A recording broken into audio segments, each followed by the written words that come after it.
Hi friends, ఈ plant వచ్చి ఇది ఒక మెడిసిన్ ప్లాంట్. దీన్ని నేమ్ వచ్చి ప్రేమ్నా.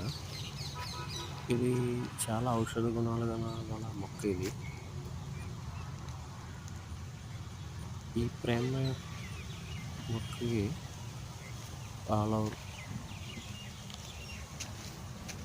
ప్రపంచం మొత్తం అంతా 135 రకాల జాతులు ఉన్నాయి ఇందులో.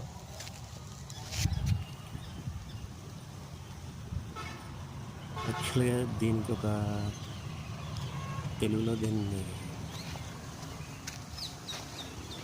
తలనొప్పి చెట్టు అని కూడా అంటారు. ఇది కానీ దీని బొటానికల్ నేమ్ ప్రేమ్నా.